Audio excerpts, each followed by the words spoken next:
Viewers all over the world, for some of you that are seeing me for the first time, Eze-Ana Ugochi tubelu na Oraifite maọbụ ịkpọ m aka ji Igbo.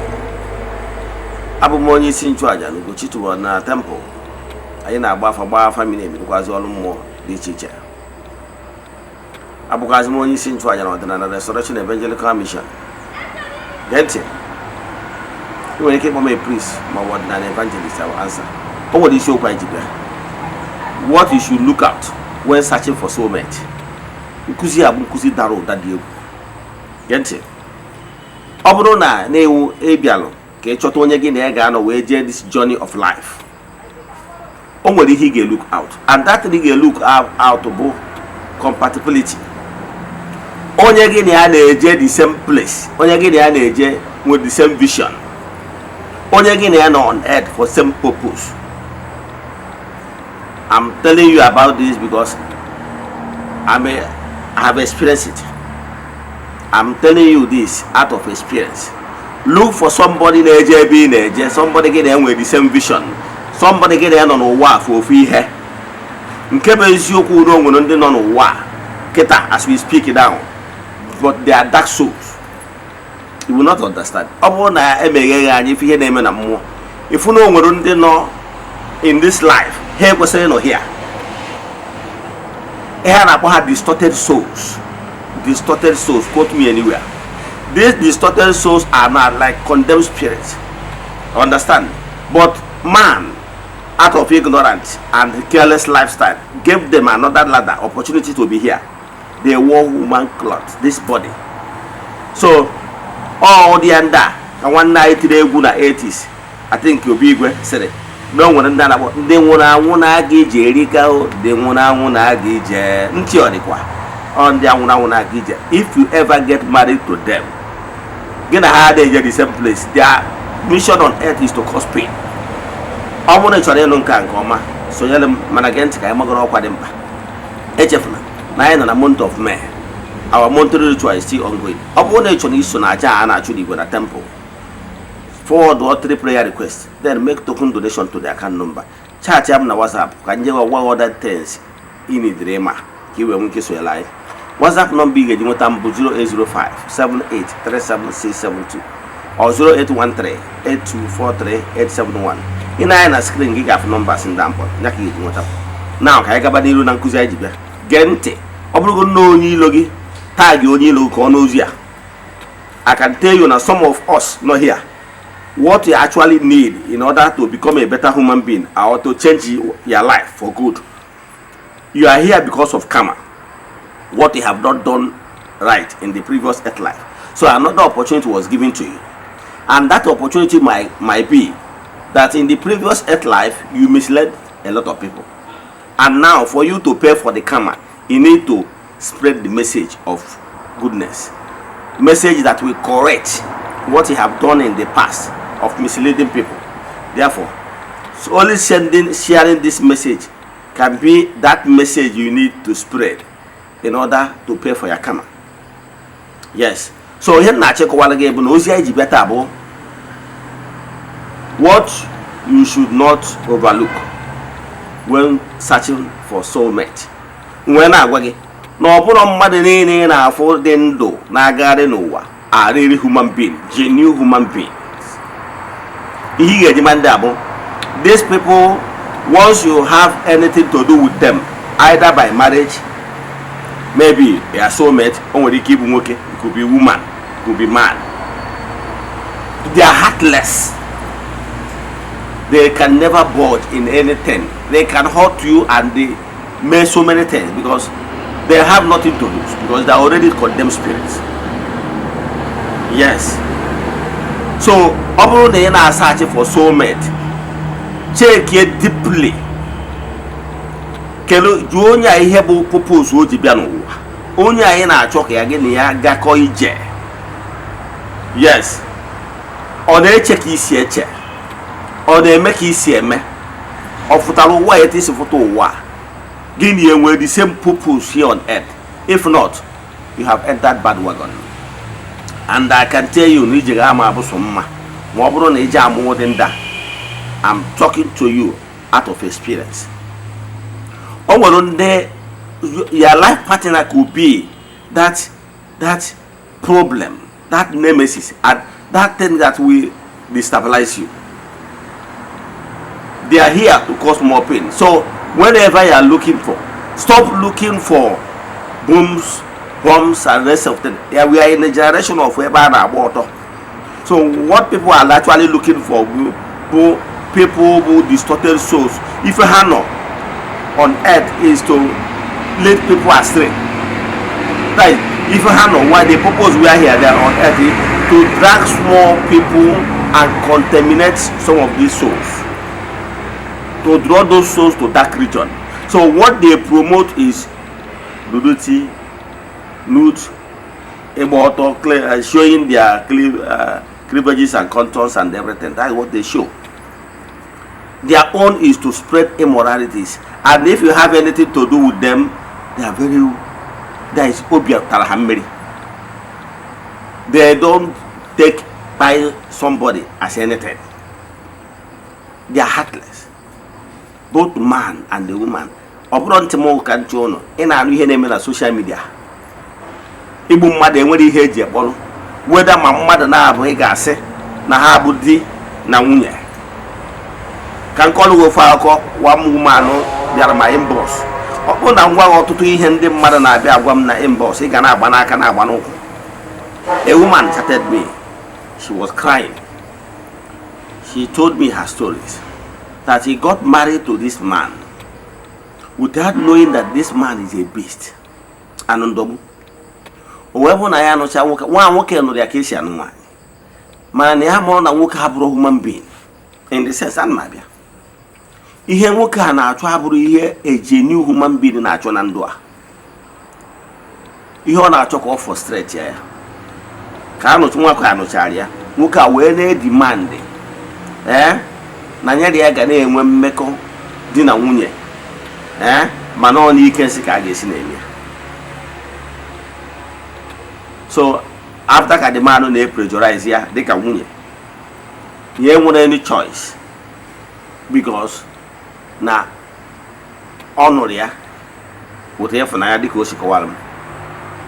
Nwoke a wee demand ha at a stage ya give her in ya kweta. Mana nwoke emegido gị ha nke wụ na nwoke achọrọzi iso normal process etu Chukwu si kee ihe n'ụwa. Chukwu okike kere ihe niile nwee process. Yes, maka na ihe kwuru ihe akwụdebie. O nwere ihe Chukwu ji kee ihe ọbụla male and female. Mana mgbe ị hapụziela etu anwa Chukwu si wee kee ihe wee banye n'ihe ọzọ, you are looking for trouble. Ege ntị, mgbe Chukwu oke na-ekwu ka m werugoro akwụkwọ Bible, maka na mmawa atụ so many things ị ga-asị na egubere ụfọdụ akwụkwọ ndị a na-achị kwotu. So ọ bara uru ka m kwotu be those ancient books. Now, ka m nwere Bible ịma wee marụ ya atụ. Mgbe Chukwu ma na-akọrọ ya akụkọ story of Adam na Eve, a gwara ya Chukwu okike okere Adam and Adam ọya oke. A gwara ya na akwụkwọ ahụ na Chukwu okike kere Eve and Evelyn ọya gwara ya. Ọkwa gwara ya na Adam and Eve, nwoke na nwaanyị. Ihe ọbụla Chukwu kere na nwoke ga oke na nwunye. Nwoke a wee sị nọ n'ike nsị ebe abụrụ ebe emere maka ụdị ha. Megidozi wee dameji ahụ nwaanyị a wee na-esisi isi. Esikwana ka ime na ndị ọzọ na-eme. Ọtụtụ n'ime ha na-eyikwa pampas. Ọtụtụ n'ime ha enwego health condition dị very bad gbara eme ama. Now, maka na ụzọ gara ndị ọzọ abụrụ iwu na ọya agaghị. Oke kwusoro ngwere ma mmiri ọkọcha ndị ọzọ na ọmaka oke. Ọkọ ngwere na ọmaka oke. O wee bụ na nwaanyị a wee sị m na ahụ ya bịazi na-esi isi maka na o nweziri ọya o butere. Nya bụ ebe kwesịrị ịdị tight adọzi tight. O wee na-eliki ihe ekwesịrị ka ọ na-eliki. Mana ihe mezere nke ka njọ kịta ahụ na nya bụ di ya ahụ na-asụzi ya oyi. Ịghọtara ya? Ya na-abịazi ka ebezie ya nso ọ na-epush out. Ịghọtara na onye na-etu ada ihe o ji wee bịa to destroy this woman. Amara m ihe ị na-look out when searching for a partner. Ị nwere ike ị na-asaachị dịka ụmụ nwaanyị na-asaachị na onye a nwere ego, na onye a very young boy, na onye a nwere ole si na ọ mara mma nwoke. Anti ihe ya na-acha abụrụ ihe dị necessary. my brother gị nwa na-acha iku na-achọ ike buru ibu ifuru ihe na-emesi na BBL ihe na-ewuzi kịta onye ọbụla chọzi iri kreti onwe ya chefuzie the implication dị na ya now o nwere ike maka na ọnụ ụmụ nwoke ka ebere na-eme maka na ụmụ nwa na-ehel ha ọ bụrụ na ifuru onye na-etu nwa ndị BBL a na-efu anya what is this na-efu anya onye ahụ ama eme anya eme ya echi ndị ọzọ ama eme emulet mana ọ na-abịa ụlọ pụtasị ụlọ a na-ehel ha oke oto na-egbu nwa nkịta etuwezie onye afụzie ka ndị mmadụ si eto onye apụ osizie pichi ya ndị mmadụ a na-alaik akarịa denụ ndị ọzọzi mana nwa ewu na-ata abalị nwa ya na-ene ya anya n'ọnụ nne ewu na-ata abalị ụfọdụ fụzie ka esi ehe na onye a ojeje lụọ nke welu nde kwuru nde naira wee je lụọ nke ihe m na-achọ ịkọwara agbụrụ akịrị ihe ụnụ na-achọ ihe m na-achọ agwaghị na ọ bụrụ na ịchụ ụzọ dị wrong person abụrụ onye na-eje ebe ị na-eje nọ na confusion example ị na-eje Lagos onye banye n'ụgbọala onye na-eje Enugu you can never go to your destination, you can never reach your destination because only by the wrong vehicle.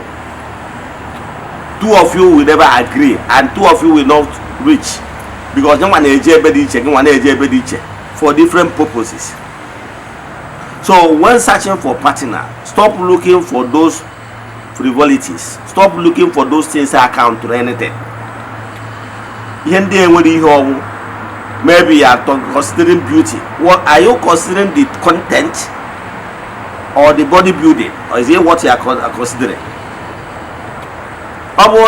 Consider you might be deceived, and I can tell you, you will cry tomorrow, and by then it's about you more you gave no hard responsible. To only one vision, with the vision every chore no. The impact actually create in life. To only one the same vision and the same character. Neje be neje. Ihe does only na consider draw necessary. Ihe does na consider. So most people na consider material things. Ihe na agafe. And no we ihe nya buheru somu. Onya we butel failures. Now, upon the make mistake, you know the same vision, the same place. Two of you will never agree. Because you want to work with a different mission and understanding. You want to work with different vision and understanding. I'm talking out of experience because I'm going to experience here. You have check what again, and by the time it was a kid, all the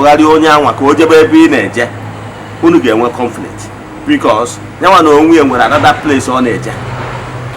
So when considering a life partner, only hear the check the content. Forget about the building. Check the content. You know the day to a bankata extensively. Bankata of ma. One bankata of ma. A mother exactly vision here. Put all the person into test.